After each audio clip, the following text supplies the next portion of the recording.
We'll be sticking largely with Ecclesiastes 11, if you want to mark that there in your Bible. Um, One of the saddest lines I find in the Bible is in Jeremiah chapter 8 and verse 20, and it says, "The harvest is past, the summer is ended, and we are not saved." Um, Summertime is a time for getting out, for getting things done, and then you've got harvest, which is the culmination of that. And in agricultural terms, you go through the summer, you go through the harvest, and all the crops are brought in, you've done the work, and there's a little bit of a break before the cycle begins for the next year. And it's, in my way of thinking, so very sad to think in this way. Well, summer's gone, the harvest is gone, and we haven't done anything with it. We're lost. That's the situation that Judah was in at the time of Jeremiah. God had sent various prophets. Jeremiah was still with them, warning them of the need to turn back to God, but they didn't heed that warning, and now they were facing conquest by the Babylonians. We'd be taken off into Babylonian captivity. The idea there is lost opportunity.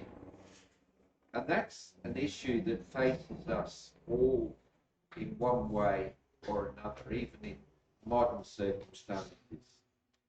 We can waste the opportunity to get a good education and regret it later on. We can waste the opportunity to get a good job. We don't make a real effort in that regard. We can waste the opportunity to provide a good upbringing for our children and to spend time with them while we still have them. We can waste the opportunity ourselves to prepare for eternity and let that slip by until it's too late. And so what we need to do is to recognize opportunity, to always be on the lookout for opportunity, and to make use of opportunity when it arises. And that's what it's talking about here in the book of Ecclesiastes, particularly in the passage in Ecclesiastes chapter 11, which Ken read to us just a few moments ago. First of all, here we deal with the idea of wasting opportunities. And I recognize here that there is a need to plan. There is a need to prepare, that we shouldn't just rush into things, because sometimes that means wasted opportunity as well. So don't be over hasty. Do take time to think things through. You see that over in Ecclesiastes chapter 10, for example, verse 9. He who quarries stones is hurt by them, and he who splits logs is endangered by them. If the iron is blunt and one does not sharpen the edge, he must use more strength. But wisdom helps one to succeed. In verse 9 there, you've got the idea of a risk factor with various jobs. There's risks that are involved, and you need to prepare for those risks and try to minimize those risks if you can.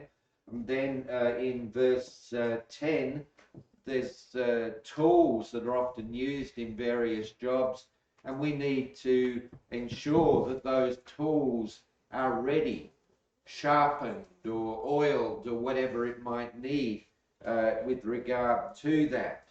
So rather than just rushing in, okay, we think things through. What's the situation here? We evaluate it and prepare whatever needs to be prepared. But the point is that we cannot know everything ahead of time. We cannot anticipate every single danger, every single problem that might arise. For instance, you plan a lengthy driving holiday, and you think, okay, let's plan the route, and you look at where you'd like to go, ensure the roads, the bridges are okay if there's been heavy rains or a cyclone. You check that there's motels along the way, you check that your budget covers the expenses, you put your car in for a service, make sure that the car is okay, the tyres are okay. So you do everything that you can think of, but something might still happen. You might still have a tyre blowout due to something on the road, that you swerve off the road, you end up in a ditch, the car's not functioning. You may be like me a few years ago when Lavinia and I drove to Adelaide and back. I got back to Hay, my back went out. And so we managed to get as far as Wagga, and there I am in Wagga Hospital trying to sort out what to do and so forth. So things do happen. Many of us here, you have to excuse me with the glasses, I can never figure out which to do. Many of you here come from other countries, as I do, and it may be that you yourself investigated the possibilities, or in my case, my parents looked at the possibilities. You read the literature, you do the search online, and talk perhaps to people who have been in Australia, and you check it all out and think, yeah, that does offer better potential for me and my children, rather than staying wherever it is that we are.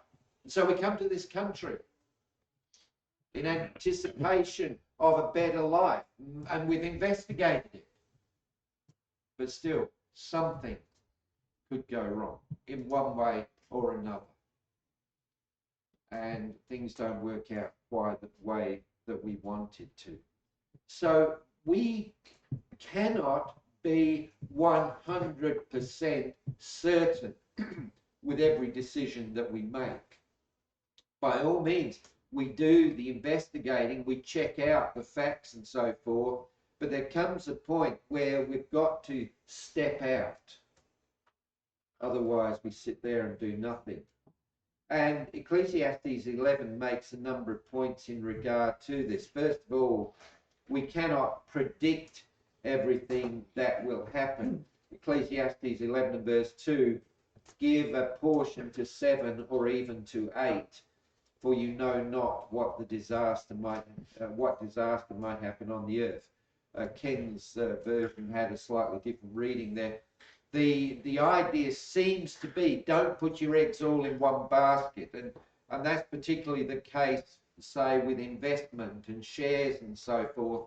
You don't put all your money into one thing, but if, for instance, you've got some shares, you spread out the risk factor, because, as it says here, you don't know what may happen. One company that you invest in may go bust, and if you put all your money there, you lose it. I've told a story a number of times down through the years of a couple in England who were disillusioned with what they saw as the future for England, and particularly the future for their children there. And so they did a lot of research to find out where would be a place that would be safer, that would be healthier, that offered better prospects for their children. And after a great deal of research, they chose a place in the Atlantic off the coast of South America. And that place was the Falkland Islands.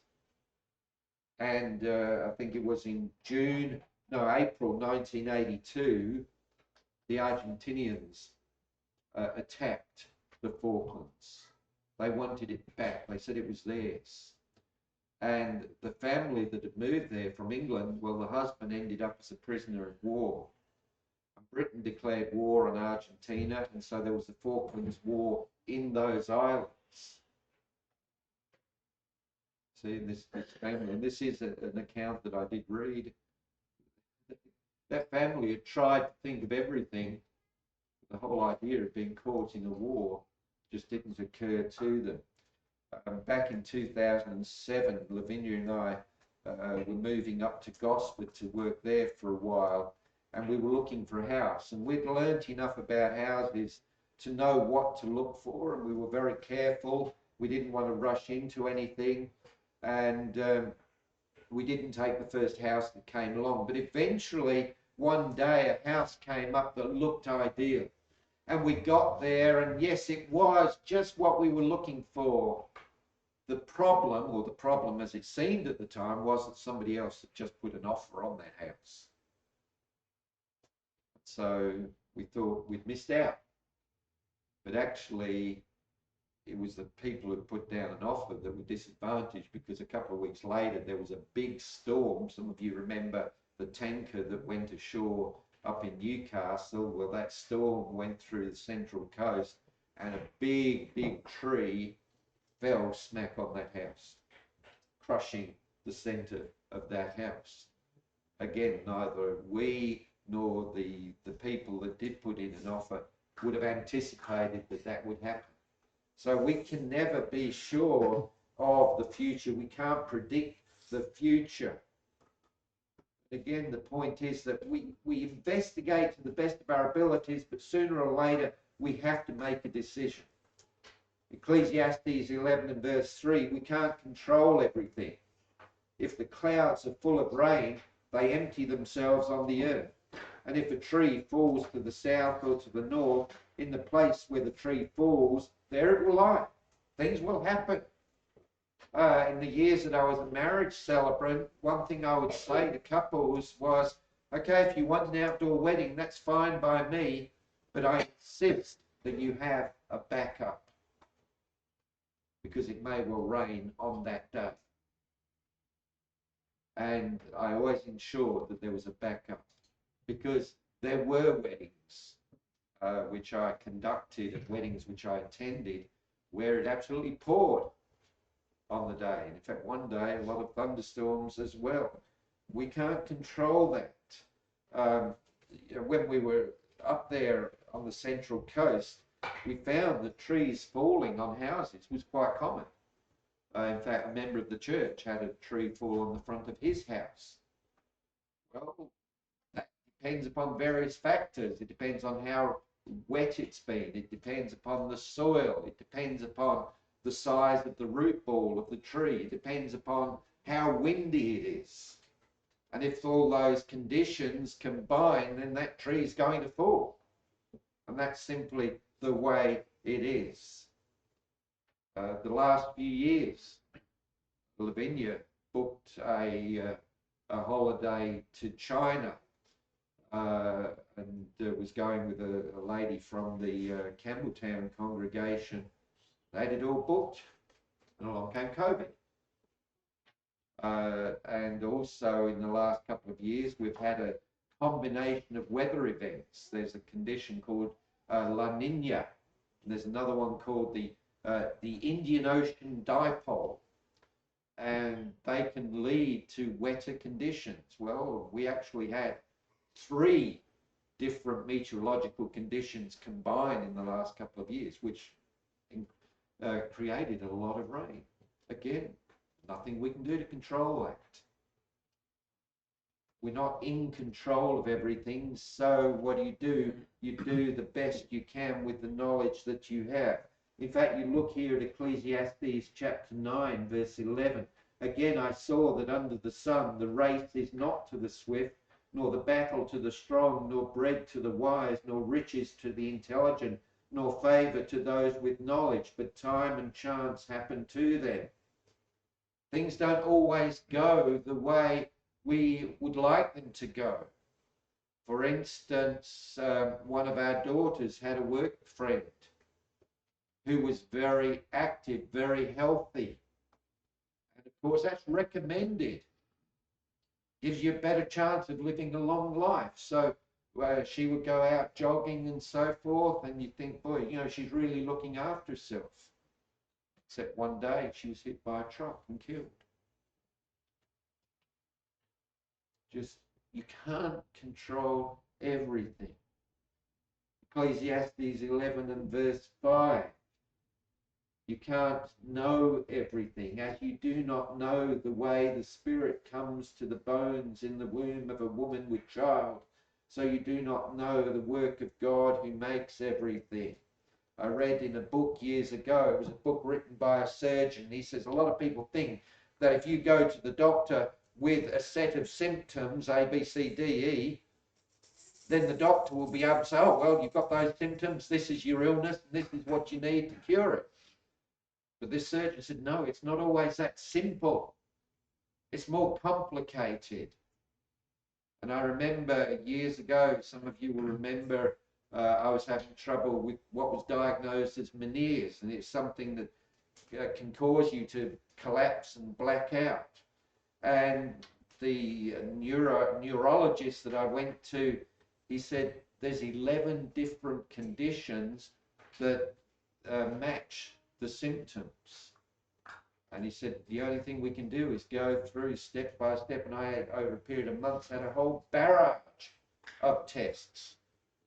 And even in the end, he said, well, I can narrow it down to 2. He said, in fact, all indications say you've got Meniere's, but he still couldn't be absolutely certain. And he was a neurologist, highly trained in his field. And so we can't control things. We can't know everything that is there to be known. And certainly we do not, again, as I've already said, know the future. James chapter 4 and verse 13. Come now, you who say, today or tomorrow we will go into such and such a town and spend a year there and trade and make a profit. Yet you do not know what tomorrow will bring. What is your life? For you are a mist that appears for a little time and then vanishes. Instead, you ought to say, if the Lord wills, we will live and do this or do that. We don't know even what this afternoon holds. We don't know what tomorrow holds. We simply do not know everything that is there to be known.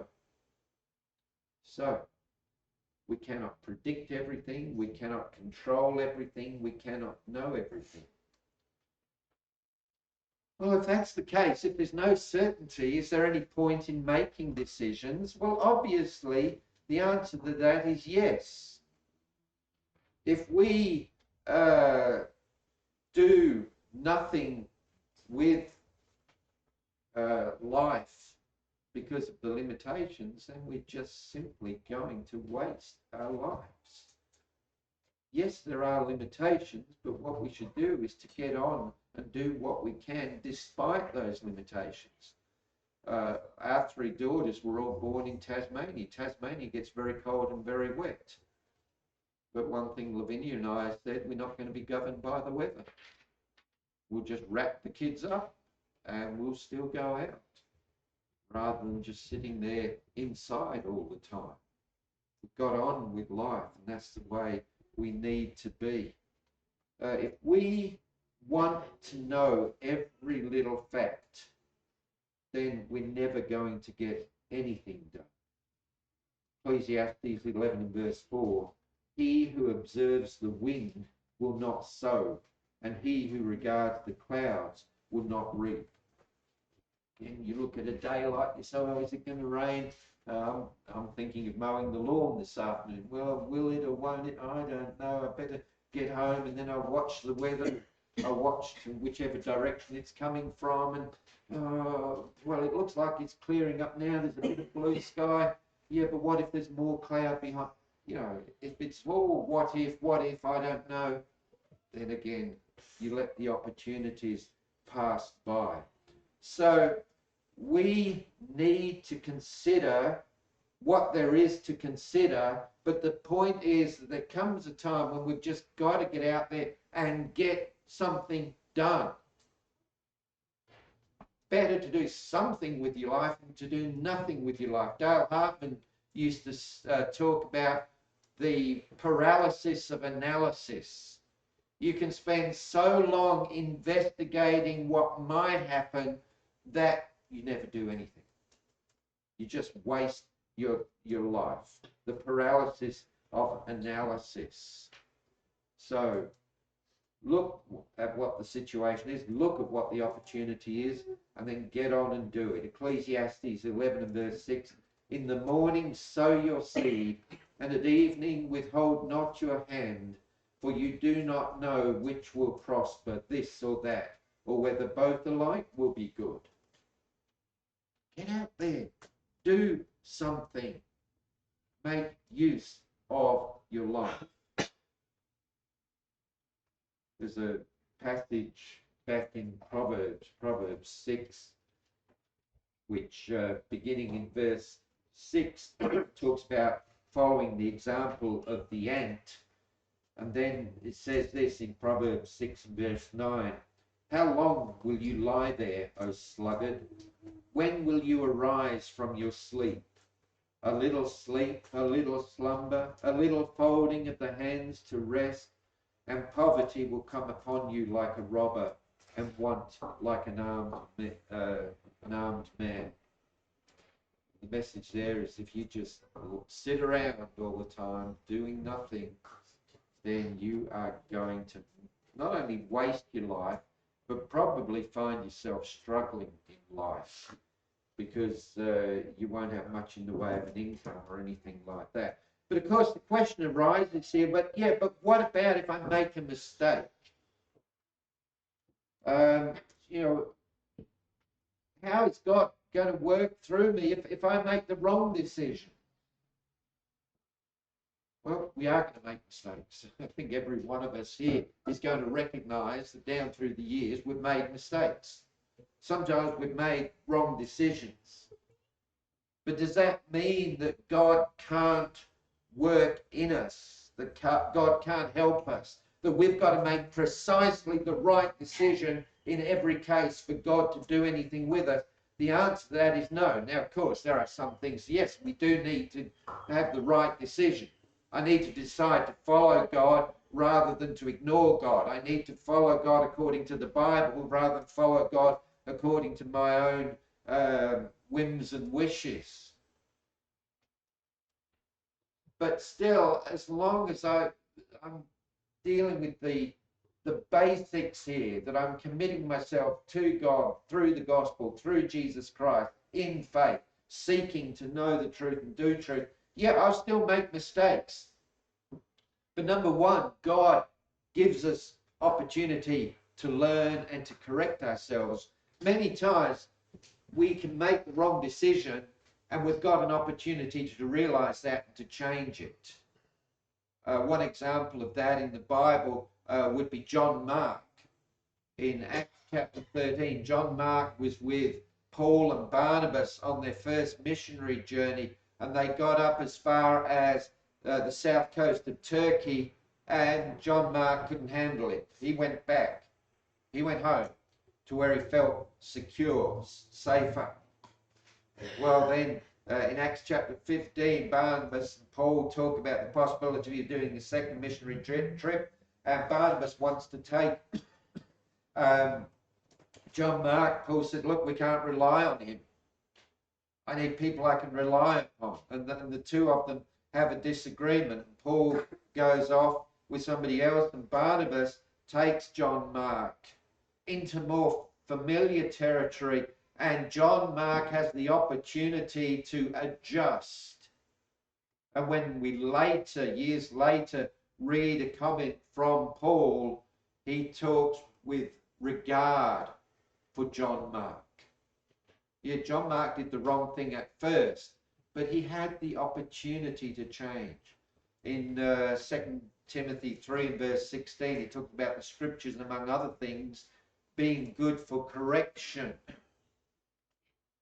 So, number one, don't let fear of making mistakes stop you from doing something. You will make mistakes. We all make mistakes. Oftentimes, that's the way that we learn.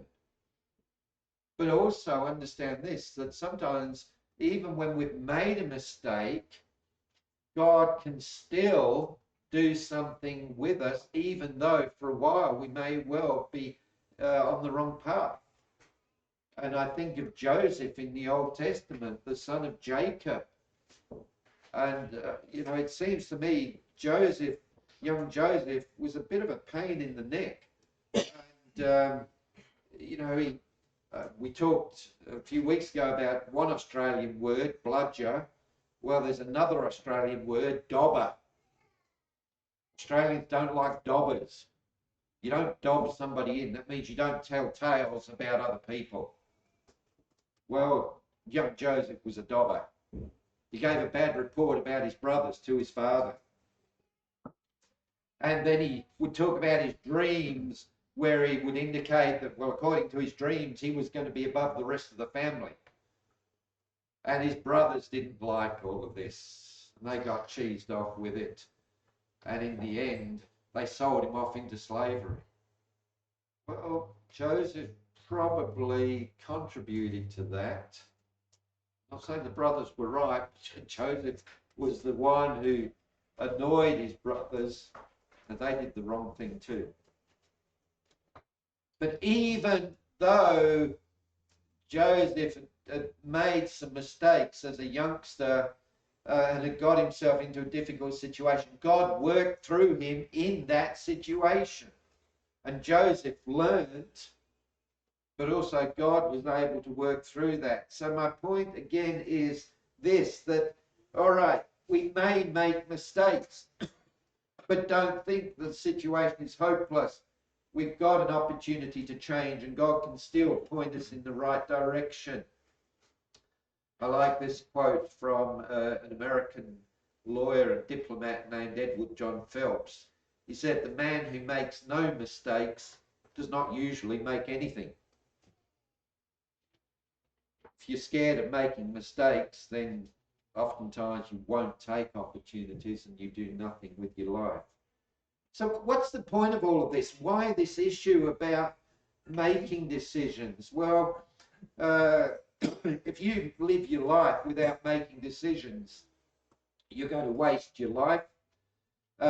You're also going to make life miserable for your family, because they'll get frustrated, they'll get bored. Many wives I've heard over the years have said they wish their husbands were more decisive. So if you're just a couch potato doing nothing, then what are you going to achieve? What's your family going to feel like? But also, you can't live a life for God.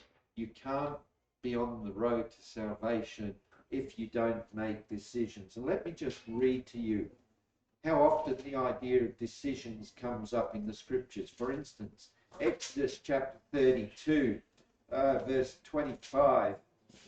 Here, this is where Moses went up unto the mountain to receive the law, and meanwhile the people down below build a golden calf and worship him. Exodus 32 verse 25, when Moses saw that the people had broken loose, for Aaron had let them break loose, to the derision of their enemies, then Moses stood in the gate of the camp and said, "Who is on the Lord's side? Come to me." He called for them to make a decision. You can go over to Joshua, the 24th chapter, beginning in verse 25. Joshua 24, verse 14.